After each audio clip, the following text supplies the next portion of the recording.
Hello and welcome to another episode of All Elite Arcade, the final episode of the year of 2025. It's going to be a pretty calm one compared to our last one. If you really wanted a big meaty piece of 2025, listen to our last episode where we discussed our very best games of 2025, a full 2-hour episode. We were too excited to talk about the games we did, so do check out last episode. But today we're back to the routine. We're going to be talking about our games of the week, the news of the week, and of course we will be answering your questions. Starting first with the games we've played this week, Chugs. I don't know about you, but it's the holiday season. I did a lot of traveling this week. I saw a lot of family. I did not play as many games as I typically would. Yeah, unfortunately, I'm in the exact same boat. Again, with the holidays happening and visiting family and everything that involves the holidays itself, which, by the way, was absolutely wonderful. But same thing, I did not play near as much as I would have liked to. I still definitely have some stuff to talk about, but yeah, I gotta up my numbers for next week. Oh yes, I gotta play a lot more games next week. A lot more. I played my early 2026. I'm going to be catching up on some games. Actually, this week the few little games I did get to play is actually 2025 catch up. Typically what happens at the end of the year in 2025, in December especially, I start compiling other people's lists. I start reading them, and I start noting down games that I may not have tried, or at least not given enough time to in the year 2025, and I try to catch up on those. I played very little games this week, but I do have some games I'd like to talk about, and that includes 2025's Baby Steps. Which I had played a little demo of, I believe, back in October when Steam Next Fest was around. But I finally put in about 3 hours into this on my Steam Deck. Runs perfectly well on there, as well as I did play it on my PC. And of course, it runs so much better there. But Baby Steps is a game that I'm seeing a lot of top 10 game of the year lists that have Baby Steps in it. And I played this demo. I thought it was purely a physics-based a walking simulator, one of those janky games, kind of like QWOP or Getting Over It, by which I believe is part of the development team on this game, Baby Steps. But I'm seeing that it actually has a lot of comedy into it and a lot of nods to other games and other principles in other games, and I'm actually kind of fascinated to get further into it because a lot of people tell me as this game progresses, it's a lot less about the humor of the walk and more about it becoming challenging and actually teaching some true moral conundrums to life. And so I'm very excited to play more Baby Steps. That's one of the games I've been visiting in this December to try and catch up to 2025.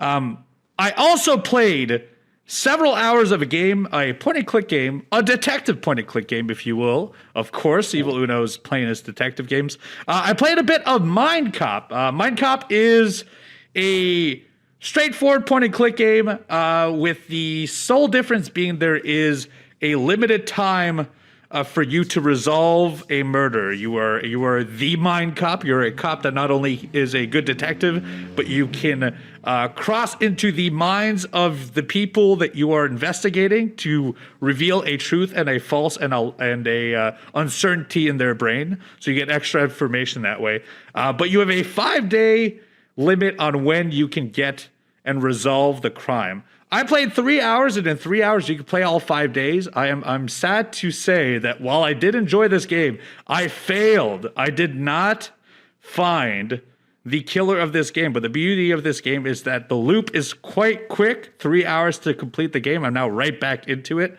It's quite interesting. I do like the mechanics of having a completely open plane to just investigate whomever I want at any time I want and in any order I want, as well as investigate rooms. You could kind of invest your time on talking to people and bouncing back theories on them and confronting them with certain arguments. Or you can get warrants to get into their rooms and start investigating the pieces within their room. You might find notes, you might find weapons, you might find clues to the murder.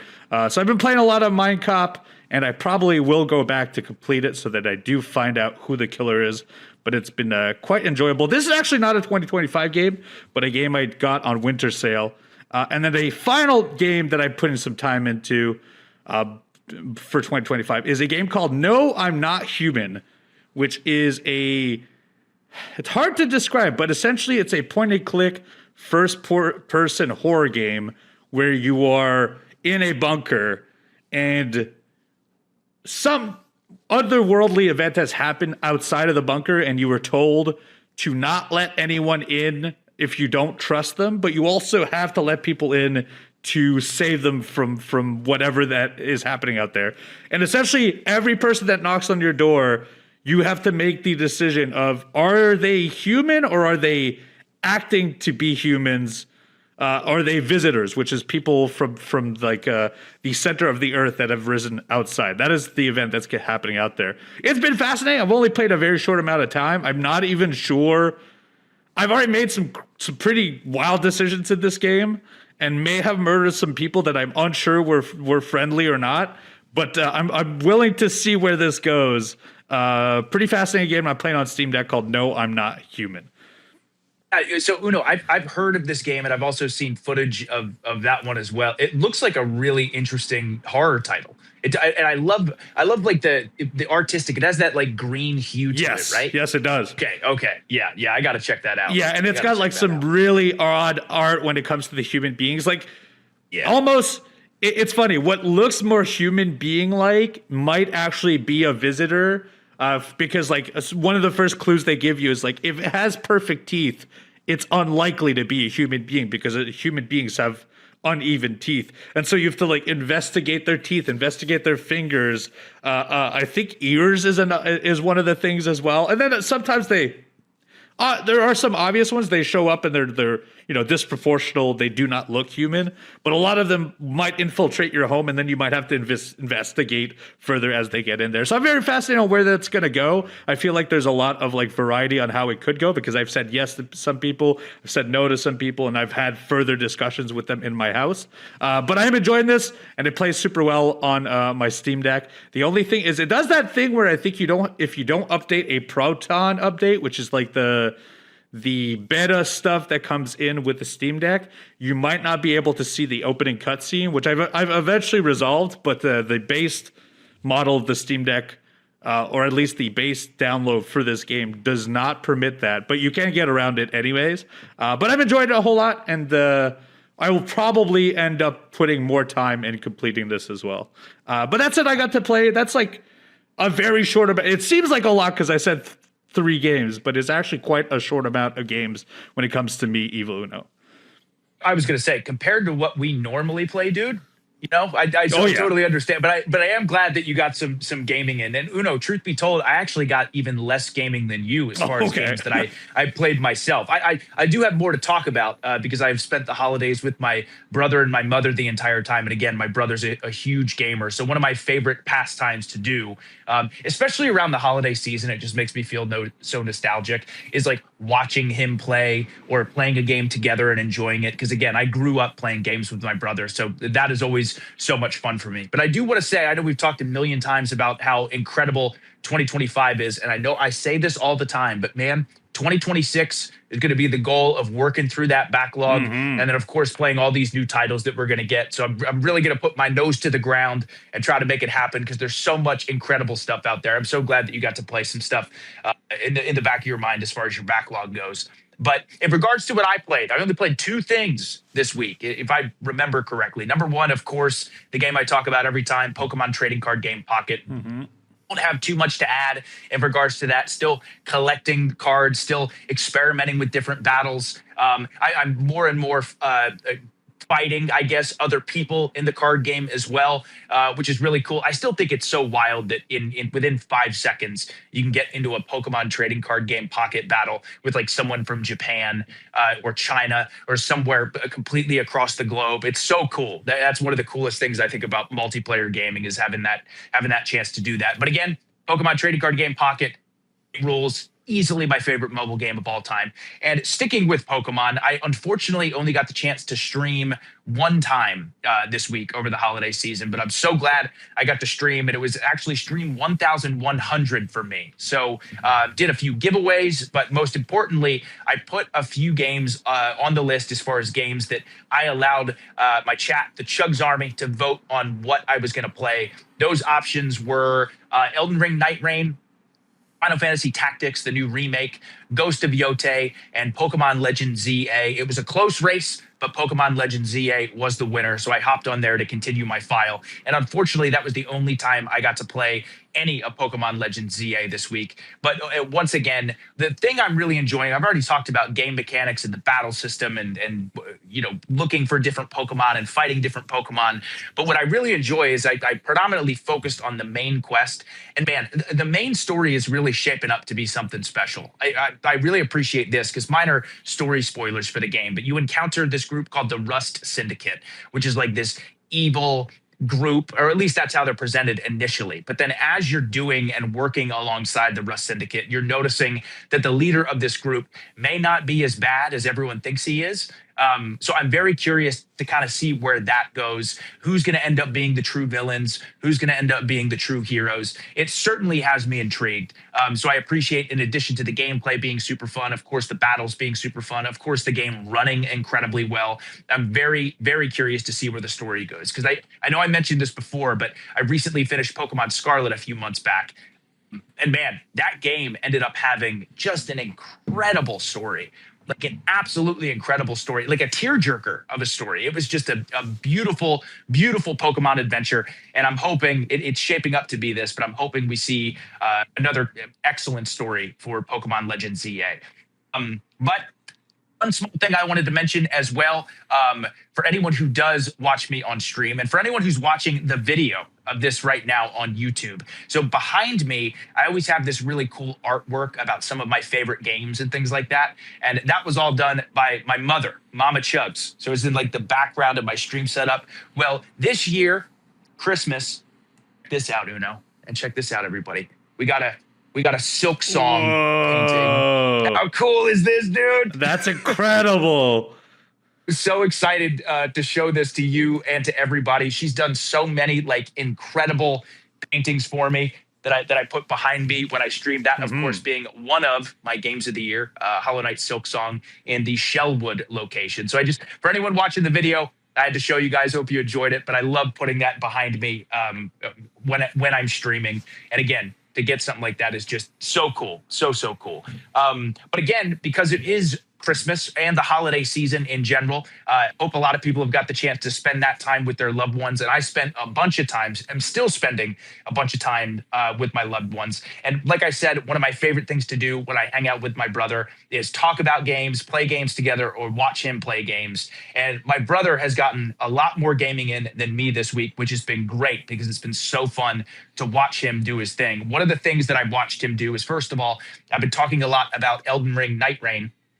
He eventually got to jump into Elden Ring Night Rain, which is really, really cool. Me and him, we've been talking about it forever, but we really, really want to do duos. Actually, I'm hoping later today, because there was a snowstorm, so I'm here stuck at my mom's house. But I do have my Rogue Xbox Ally X with me, and on that machine, I do have Elden Ring Night Rain. So I think later today we're gonna try to play Elden Ring Night Rain together with me with the Xbox Ally X and him on his PC. I'm curious to see how it runs and how well it works. Again, Night Rain runs great on the Xbox Ally X by itself, but I've not played with other people yet. So definitely going to experiment with that. But he's really enjoying that game. It's so fun to watch someone play a game that you're really into for the first time, and like to see that excitement and aha moment when he's playing it. So he's having a blast playing that game. Another one that he decided to jump into, and this has been really cool because I have not even really looked or honestly thought too much about these games until recently, and I'm so glad he decided to play these. But he decided to go through all of the Telltale Walking Dead series. Oh, some of the best. Some of the best. My God. I've talked about this before. The writing in that game so unbelievable. It's like one of the best TV shows you've ever seen, and that's what it feels like is watching it. Of course, playing it, it's a gameplay experience for you. But those Telltale Walking Dead games are just as enjoyable when you watch someone play them. Especially too, because I'm not going to make the same decisions that maybe my brother does. So I'm seeing like different aspects of the story that maybe I hadn't seen for the very first time. But going and watching him play through those games again, seriously, all of them are just so incredible, especially season 1 and season 2. It's like some of the best video game storytelling I've ever seen. It's still a tearjerker. Yeah. It's just, oh man, such amazing games. It really makes me want to go back and play some more Telltale games because my goodness, just such incredible stories. Such incredible stories. That first season, you're talking about how much it's the first two are tearjerkers. I ugly cried at the very end of season 1 of the Walking Dead Telltale games. I think it is their finest work. They did a lot of great stuff. They've done Batman. They've done Wolf Among Us that I've greatly enjoyed, but none is as good as the first season of Walking Dead. No, I agree. And that actually, I think I've mentioned this before, but that is the first time I ever cried playing a video game. Mm-hmm. I will never forget it. It was like 3 a.m. I was by myself playing this game 10 years ago. And just exactly what you said, like ugly crying. It was like the game was done. And 20 minutes later, I was still crying. At the credits still. Oh my God, what a game. It's so good. So good. But also there was a new game that came out that my brother got his hands on that I was very excited to check out. And that was Terminator 2D No Fate. The new 2D Terminator 2 game, obviously very inspired by the movie. And watching it, man, I knew it was going to be inspired by the movie, but Uno, it's just the movie. I mean that in the highest compliment. The music is there. All the copyrighted music is there. Every story point is there. The action is so arcadey and so fun, but it's also so fresh. Like the little bit that I watched him play, there's one scene where Arnold Schwarzenegger is naked fighting through a bar as Bad to the Bone is playing, side-scrolling, 2D beat 'em up style. Then the next scene, they're on a motorcycle running away from the other Terminator that's chasing them as the music is playing. Then at one point, you're Sarah Connor trying to escape the facility while the other Terminator is coming after you. It has all the story points that are there. And it looks so much fun. I definitely can't wait to get my hands on that and play it. But getting to see more of that game was really, really exciting. Again, in addition to the music all being there and the excitement from the Terminator 2 movie itself, I feel like they nailed the setting so well. And this is like exactly what everyone would want out of a Terminator game. I feel like just from watching it, it's going to be probably my favorite Terminator game of all time. Like it's so good. It's so good. So yeah, really enjoying that one. For anyone who's been interested in that one, I think it's definitely worth checking out. I would be shocked if you'd be disappointed if you were excited about this game, because just watching it got me hyped. I can't wait to play it. It looked so fun. I love that we're getting a return of not only hack and slash games, but like when I started playing video games in the 90s and like Super NES era, every IP from a TV show or a movie was getting a video game, and typically they were terrible. We're now at a point where no matter what IP, we just had Marvel Cosmic Invasion that just happened. We just had a new SpongeBob game that's incredible. This game is getting great reviews as well. Just recently, we had a big RoboCop return in that first-person game. Every time we're getting a new IP game now, we're getting incredible stuff. That includes all the hack and slash games, which I think this year's fascinating because we've had a lot of new hack and slash games come back. Yes. I'm glad it's coming back because I love the couch co-op experience. Oh, dude, me too. We need more of that. Again, I actually too. I don't even know if I mentioned this, but a couple of weeks ago, I did have the chance to play Absalom. Oh, my yes, brother as incredible. well. Yeah. And we did that couch co-op, the new roguelike beat 'em up game, just so good. Exactly what good. you said. We're getting so much more of that couch co-op experience, the retro experience, the side-scrolling beat 'em up, what have you. But I'm so glad that you brought up how amazing the IPs are in regards to like games being made of movies and things like that, because that also applies. We say it all the time, but that also applies to TV shows that are based on video games, because recently Fallout Season 2 debuted and they're releasing them weekly. I believe every Wednesday a new episode comes out, and I had the chance to watch episode 1 and episode 2 of Season 2. Dude, it's incredible. Like the Fallout TV show, again, I said before, Season 1 is probably my favorite video game adaptation TV show, and there's been a lot of good ones. Like I love The Last of Us, I love The Witcher. Fallout is so good, and Season 2 picked up right where they left off.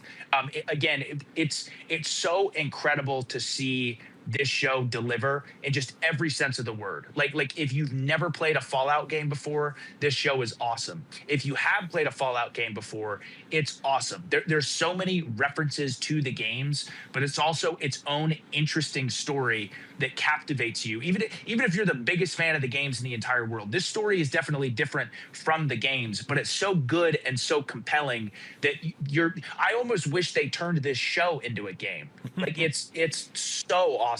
They have just absolutely nailed the aesthetic, the vibe, the music, the writing. They also do such a great job, because I'm sure this is challenging for TV shows.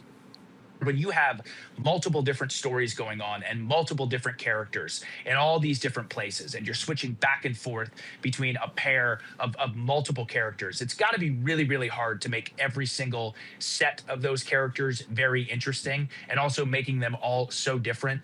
Fallout has just crushed it. There's not a single character that pops on screen where I go, get rid of him. I want to see the other character. Every single character is so fascinating and so interesting. So I can't wait to continue watching Fallout Season 2. I think it's been a really, really strong start for them. I think Season 2 is shaping up to be as good, maybe even better than Season 1. I guess we'll see. Dang, high praise, because I remember at one point you saying this is the best video game show ever produced. And I'm going to say it, I'm going to admit it, I still have not watched it. Not a single episode, here's the thing, I love Fallout. I'm actually a big Fallout guy. I have been since Fallout 3. I played everything with the exception of 76, did not get a whole lot into that. But I hear nothing but great things about it. Plus, Season 2 just added a bunch of new actors. Macaulay Culkin's in there, a bunch of new people. This might be the turning point. I think I have to start watching Fallout.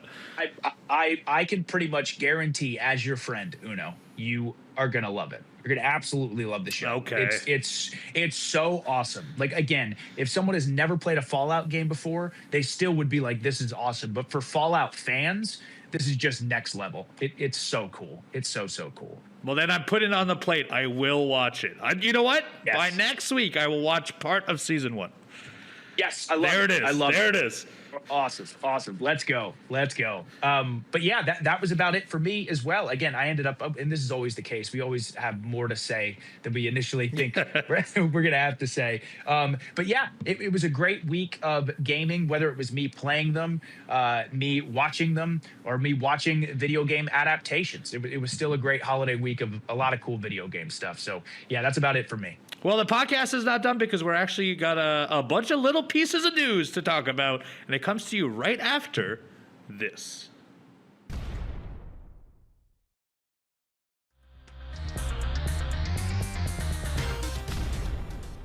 And welcome back to episode 90 of the All Elite Arcade podcast with myself and Evil Uno, the final All Elite Arcade podcast of 2025, as we get ready for an incredible 2026. Before we jump into the news, Uno, we of course have the producer quiz. Once again, our producers were kind enough to send us a question this week that we have to answer, and then we find out at the very end of today's podcast what the correct answers were, what the incorrect answers were, who wins, who loses. None of it matters. What matters is that it's a ton of fun and we learn some stuff about video games. So Uno, are you ready to go? I am ready. All right. So a little producer note here as well. For the final producer quiz of the year, it's a big one. You must determine which of these games are actual titles of video games, or are they the names of Christmas songs? 1 point for each correct answer. Okay. Is it a video game or a Christmas song? Holy moly. Okay, we got 6 here. Number 1. Wizards in Winter. Uno, do you think that's a game or a Christmas song? I don't know either. I see this full list ahead of me, and this might be the hardest question that we've ever been asked. I think this is the hardest. You know what? Do you want me to just read them all and then let's read all 6 and then let's list off which one we think are video games. I think you got it. Okay, so once again we have 6 options here, like Uno just mentioned. Is it a video game or a Christmas song? Number 1, Wizards in Winter. Number 2, The Night Santa Went Crazy. 3, Christmas Nights into Dreams. 4, Christmas Crisis. 5, Watch Over Christmas. Or 6, All She Wants for Christmas Is You. So I will say I can't think. None of these I'm sure about. The only thing that peeks out at me is that last one. All She Wants for Christmas Is You. The Christmas song is All I Want for Christmas Is You. Yes. Which makes me think maybe that's a video game. So, solely with that in mind, I'm going to say 1, 3, 4, and 6 are video games. Okay. I also, Uno, we're kind of on the same page here. I'm going to say, but I think I'll make it a little different. I'm going to be 1, 3, 4. I'm going to go 1, 3, 4, and 5. All right. That's what I'm going to go with. All right. That's what I'm going to go with. I think we've got to be onto something with 3 and 4. I think Christmas. So Night into Dreams is a video game. Yes, from on Sega Saturn. Exactly. And I can't imagine there's a song called Christmas Nights into Dreams. It's got to be a Sega Christmas game of Nights into Dreams, I would imagine. It has to be. And I agree with you on that number 6. All She Wants for Christmas Is You. It's like but it could just be a different version of the song. That's the hard part of this. It could be a female character that's like a female boss. Our producers, they trick us a lot. They do this all the time. But currently also, just so everyone knows, Chugs 12-6 right now in the producer quiz, well ahead of me. So This one's an important one, especially for 2025. I would love to leave 2025 with a win. With a big fat dub, exactly. So once again, I'm going to go with 1, 3, 4, 5, and Uno is going to go with 1, 3, 4, 6. Correct? Yep, it's all relying on that single digit one. Right. It's locked in. Once again, everybody, at the end of today's All Elite Arcade podcast, we will see the results for the final producer quiz of 2025. So we'll see what happens. Baby. This being the end of 2025, we have some news, and a lot of it is data focused, because at the end of 2025, a lot of what happens is we get these wrap-ups. You know, you got your Spotify wrap-up, you've got your YouTube wrap-up, and so on and so forth. I know PlayStation had one, but by far, I think the most robust one that we've had recently is Steam had a 2025 replay. That is a feature that happens on your Steam that just essentially encapsulates your entire year and gives you a quick summary of it. Just a heads up about the Steam replays. A little bit of news on 2025. It would seem that only 40% of Steam users played a new PC game. So most people who play Steam are actually playing older games, which isn't that surprising. I think a lot of people who play on Steam are still actively playing shooters or multiplayer games, and those typically are older, with the exception, if the new Call of Duties will probably do well. And then the occasional single title. But I want to go back and do both of our Steam replays. Do you have yours open, Chugs, by chance?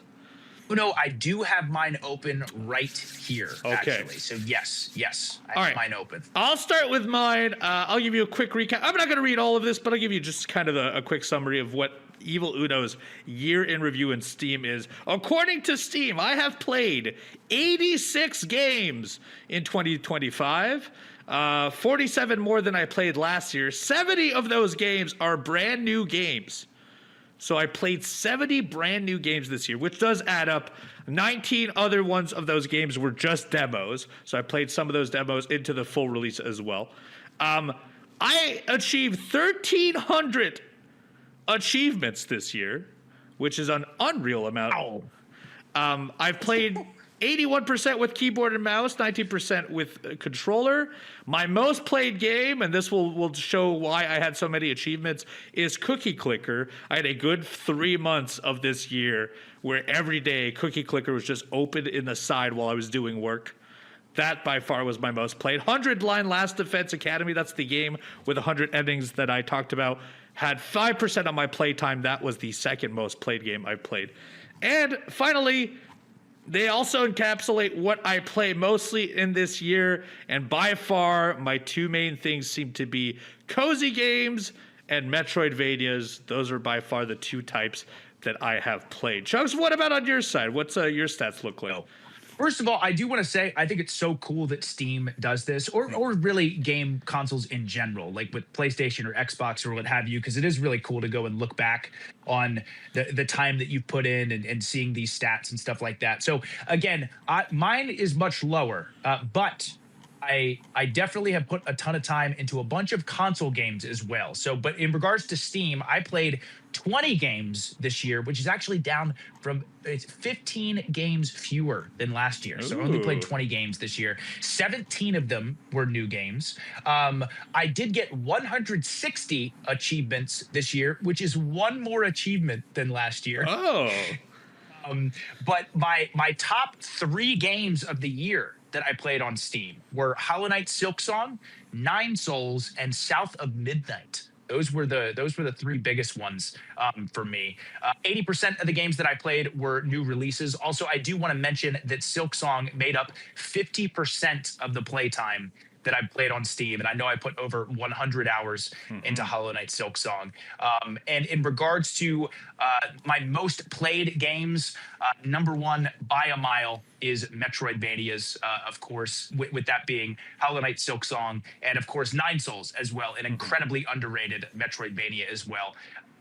But yeah, that's my biggest one. It says I had 121 play sessions of Hollow Knight Silksong, by the way. Jeez. 121. So, even my cookie clicker, which was 61% of my playtime, was only 65 sessions. You went back at that thing quite often, but you would do 2 different different save files, one online on your Twitch stream and one personal, and did you complete both of them? Oh, here's the other thing, though, too, Uno. So you're right. I did have two different save files and 2 playthroughs. But the one I played on stream was on Nintendo Switch 2. No way. So that 121 is all my own personal That's playthrough. wild. God, I can't wait for the DLC coming out this year. So that number is going to go up by a lot. But I would be curious. I'm eventually going to have to do this, but I would be curious to see the amount of time I put with Xbox, PlayStation, Switch, and things like that too. But I love my Steam Deck. I really wanted to play Silksong on Steam as well. But yeah, it was a great year. It was a really, really great year. If you all do this Steam replay, please let us know on youtube.com/AEW Games. I would love to hear how many games you played this year. What is your most top played game? And just general consensus on the Steam replay stuff. I do like, if you get a chance to go check this out, which I think you should, available on Steam if you have it. Graphically, it shows you a lot of really interesting things. I love a year broken down in charts, including there's a complete year log of every single game I have played, and it's kind of fascinating to watch it. One by one. It makes me realize I played so much more than I realized this year. There's a ton of games I didn't even start talking about in the Best of the Year 2025. And there's games I completely forgot about. So do check that out. Steam replay available right now. Back on some data for 2025. We're not done because GamesIndustry.biz who are known for essentially accumulating the year in the numbers, have done just so. 2025 reduced to just numbers. I'd like to go back and give some of the data points here. Available online, by the way. We're not going to disclose all of the information that's in here. There's a lot of stuff. So if you want to go check it out, GamesIndustry.biz have the years in number 2025. In 2025, video games, their market value was up at $197 billion. That's 7.5% more than last year. So year over year growth.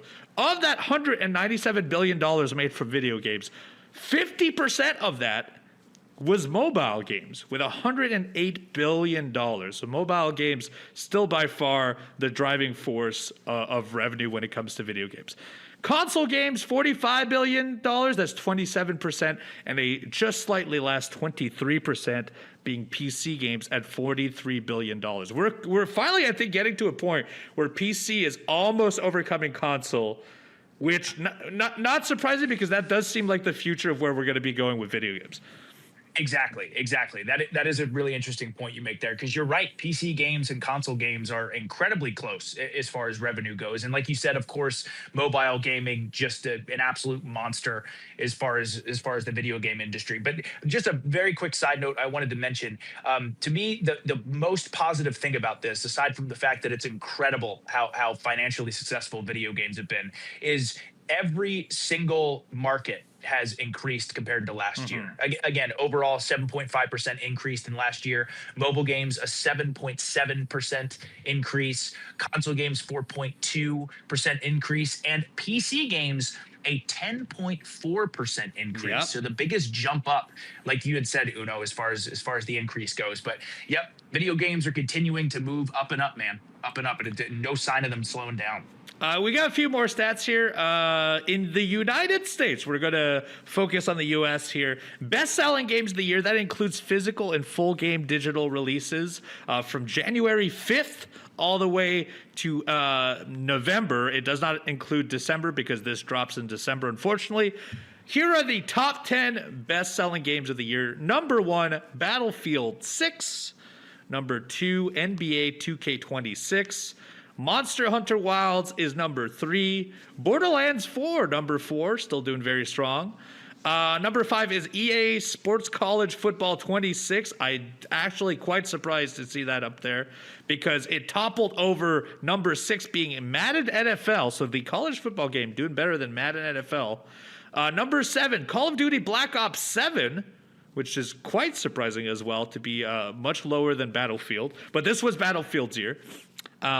Number 8, Black Ops 6, just trailing after 7. Number 9, still Oblivion Remastered. Elder Scrolls still selling a bunch of games this video game this year. Their shadow drop this year, I think that incredible for them. And number they two, shadow dropped it. That's right. And somehow, with no advertisement, they're still in the top 10 most sold game. And finally, the list here at number 10, Sony's Ghost of Yotei, Sony's only exclusive title on this top 10 list for United States. This doesn't include, there's a top 10 for United Kingdom that is completely different. Number 1 is Mario Kart World. Japan's also number 1, Mario Kart World. Obviously, both of those markets more driven by Nintendo. So if you want to go and check those out, those are all on GamesIndustry.biz. They also have your best in mobile markets, including top geographies for revenue, top downloads, and top game revenue. The top revenue game on mobile was Last War Survival, making $2.12 billion on its own. Just showing you the mobile market's still going very strong.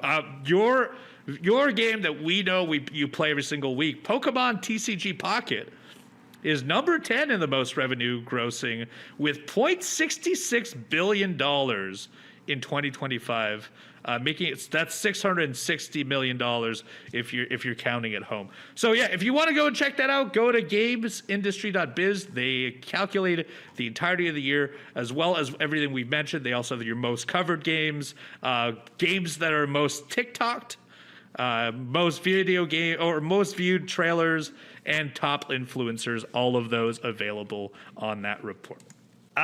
That's not all this week because we have some other small news I'd like to get into. Starting first, we talked about the Fallout show a little earlier. Well, you'll be happy to know Amazon's actually working on a new Fallout show, but not the one you would think. So they're making a competitive show.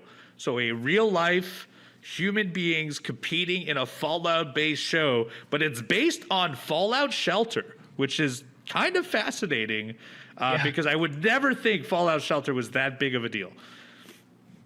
I'll be really, really interested to see how this does. Again, right now, the Fallout is just so hot with the TV show coming back. So then them doing like a reality-based show on Fallout Shelter is very, very interesting. And I know this is a complete side note, but I hope this means we're getting a new Fallout, at least a remaster. I hope so. That'd be incredible. I feel like we're probably going to get Elder Scrolls 7. Is that the next one?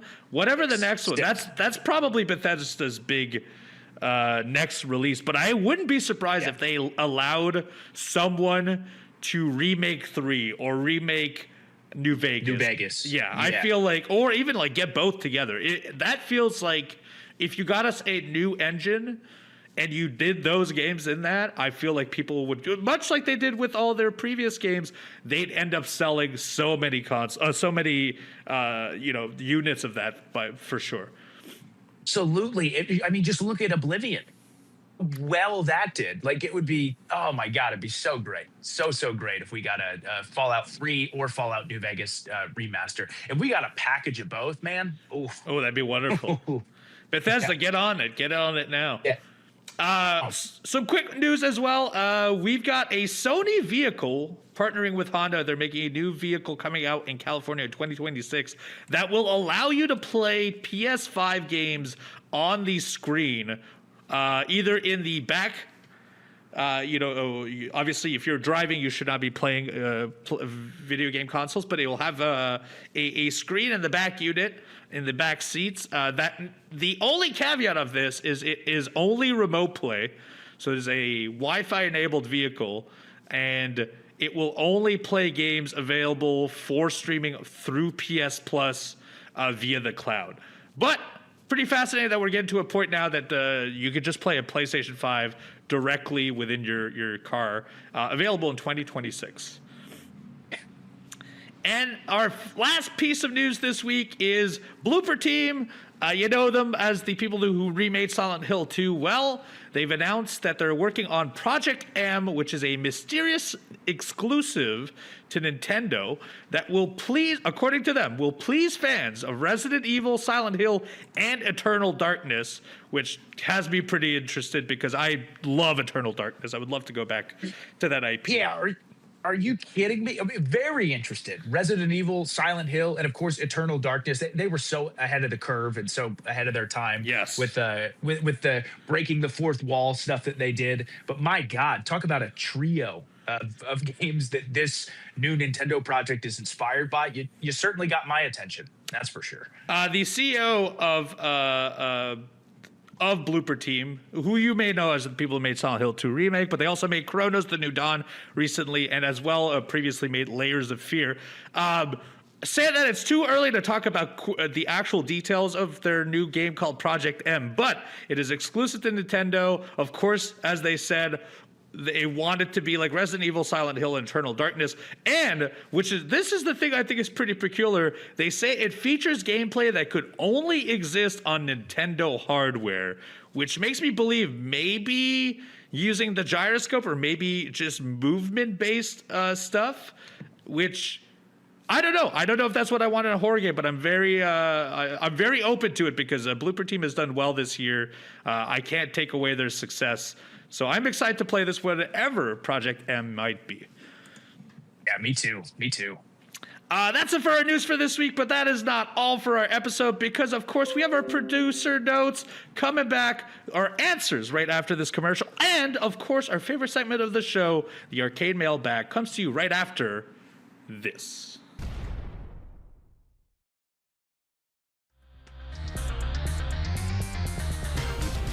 And we're back. It is time. It is time for our favorite segment of the show, the Arcade Mailbag, brought to you by our friends at UpperDeck.com. Of course, Upper Deck is cracking open the most electrifying AEW trading card release yet. That is the 2025 SB Game Use Set. It's available now. It's the first ever game used product, and it's stacked with pieces from the ring, including one autograph and 2 memorabilia or tech cards in every single pack. Championship belts, all the way to event banners, kendo sticks to trash cans. This set dives deep into the grit and glory of AEW's most iconic moments. Whether you're chasing matchup or match-used relics or tech layer rarities, this release is pure adrenaline for collectors. Collectors can actually get their hands on a box in their local hobby shop or visit upperdeck.com to find a store near you. We've actually pre-opened today a pack offered by us by our good friends at Upper Deck of the Metal Pack. That is the recent pack previous to the 2025 SP Game Use Set that we just talked about. I've just opened these. These are among our very favorite packs. First card up is, we've got ourselves a shiny Wardlow. And there he is. Tony Nese, who is equally as shiny, but typically would be shiny as well. A very oily man. Roderick Strong doing a chop. There it is. On MJF, we love that. Oh, this one's a special tech card of Rocky Romero. It's got a clear backing on this side. This is a great looking card. Nice. And finally, our current champion at AEW, Samoa Joe. There you have it. There you have it. Good pack. Great pack. As always, thank you to Upper Deck for sponsoring the Arcade Mailbag. Go to upperdeck.com to find a store near you to get a pack of Upper Deck cards. We have 2 questions from the community mailbag this week. First of all, starting off with Molotov Martini. Thank you very much for the question. Hey, Uno and Chugs. I hope you're both enjoying your holidays. Hey, same to you.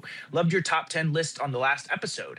Uno, you put me on some great indie games that I never would have tried otherwise this year. So a huge thank you for that. Hey, no problem. Chugs, I saw the video of your new custom arcade cabinet, and as someone who has been interested in getting one, I'd love to hear more about how the whole thing came together, how long the build took, roughly what the damage was cost-wise, and how hands-on you were able to be in the design process as far as being able to implement what you wanted. Molotov, thank you very much for the question.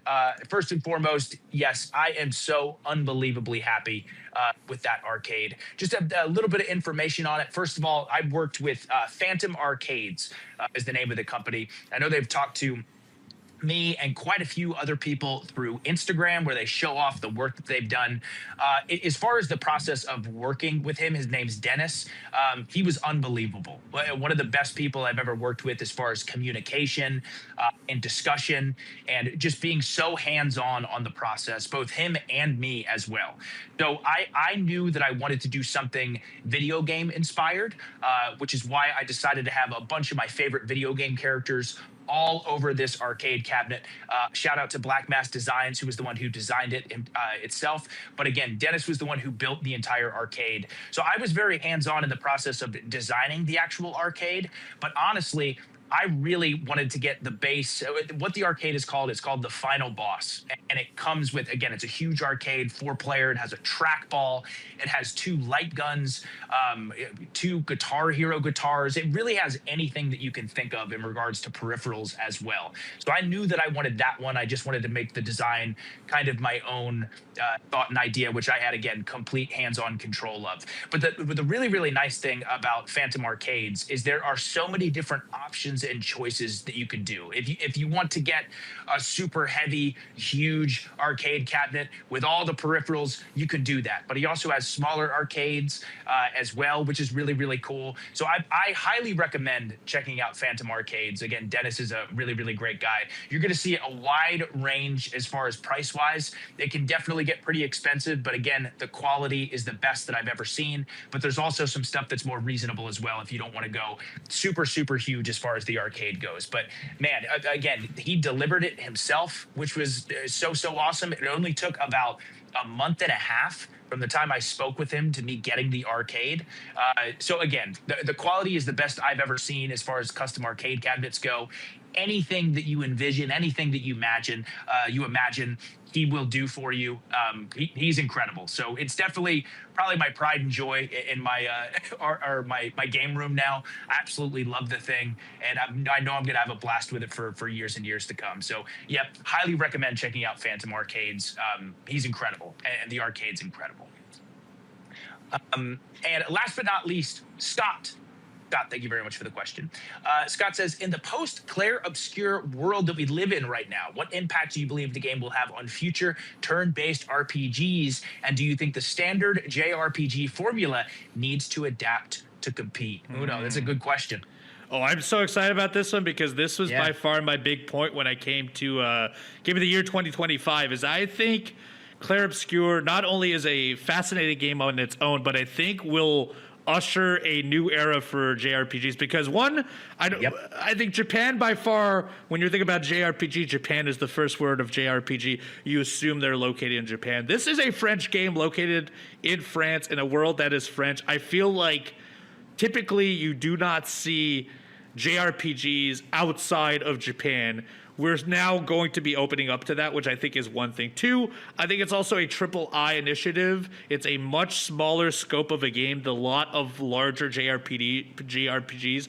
And I think just the concept, or at least the approach being a smaller one, is one that's going to attract a lot more people. The fact that you can finish this game within 40 hours and complete it in its entirety within 70 is already half the time most JRPGs are, and I think that is very attractive to most people. But by far, my biggest point, and I'm sure you're about to say the same, Chugs, is the parry and dodge system in this game make the minute-to-minute JRPG grind, which would typically be the part that usually takes me out of these games, because these games are typically 100 to 120 hours and feature so much repetitive battles that I feel like I don't care how good your story is, it eventually loses its luster, and you know, it's not nearly as fascinating as I'm playing it.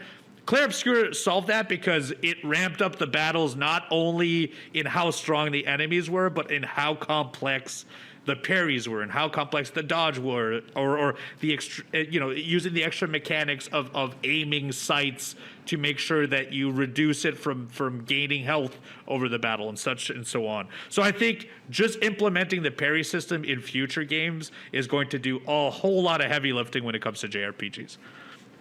Yeah, Uno, completely agree with everything that you just said. And I know we've talked about this before, but I definitely think it's worth discussing. So as many people know, recently we have not seen, and don't get me wrong, there's games like Persona and Metaphor that do really, really well. But like Claire Obscure did so well and took the video game industry by storm that I think we are going to see a ton more turn-based RPGs. Kind of like how and again, I know JRPGs have been very, very popular, but I mean, in 2025, like to a casual audience almost, I think we're going to see a lot more of that. Kind of like when Halo first launched on the Xbox, and then we saw this massive amount of FPS games. I really do think we're going to see a lot more turn-based RPGs, not only because the fighting system was done so well, again, like you said, with the dodge and the parry system as well.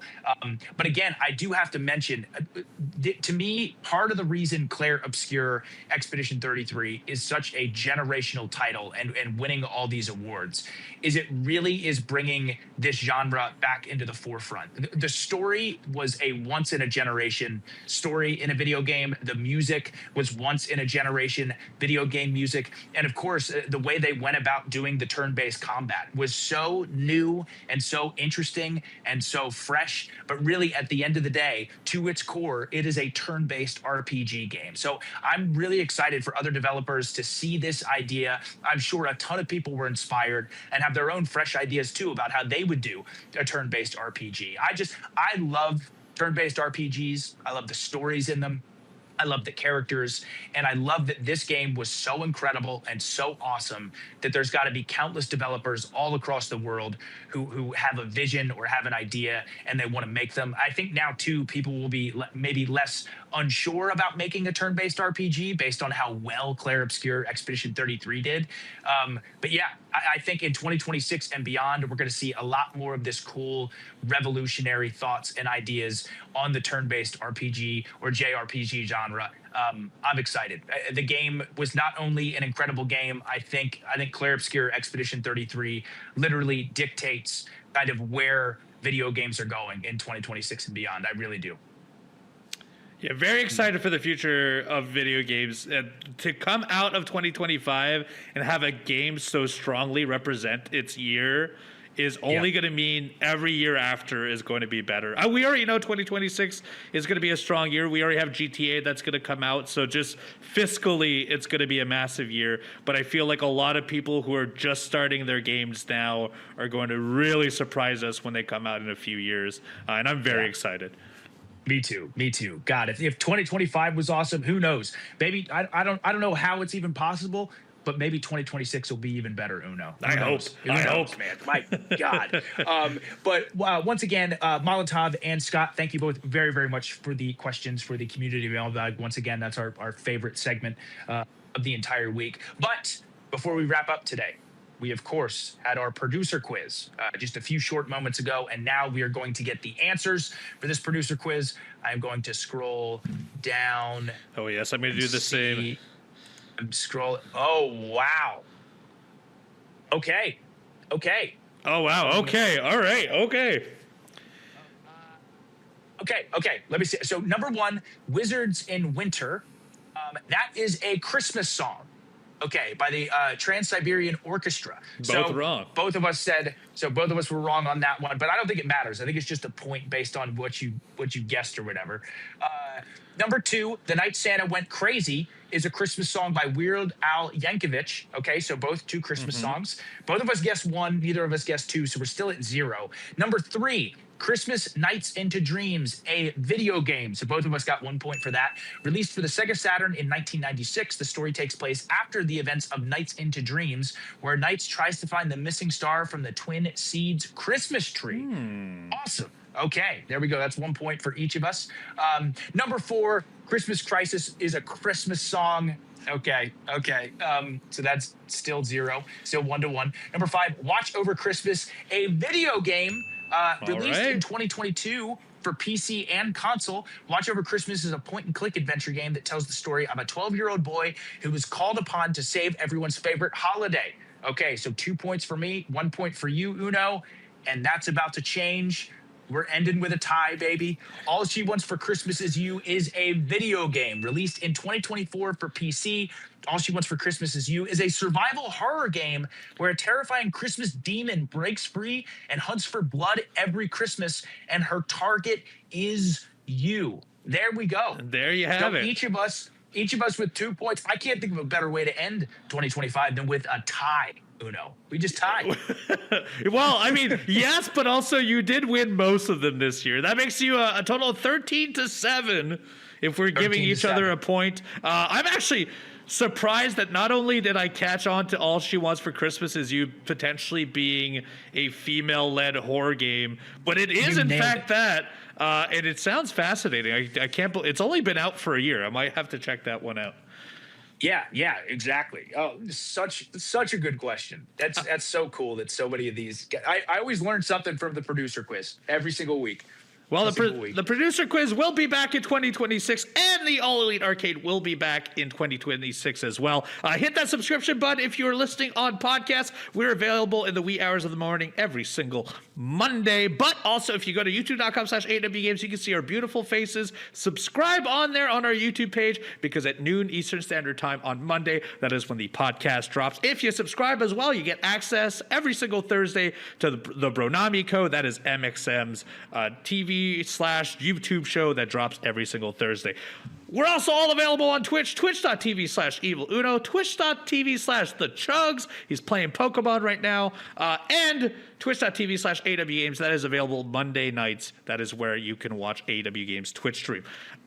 We had an incredible 2025. What an incredible year for video games. But it's time to put that to rest and say hello to 2026. Here's to another year of incredible video games, and here's to another year of All Elite Arcade. Thank you to everyone for listening, and we will see you and listen to you next Monday.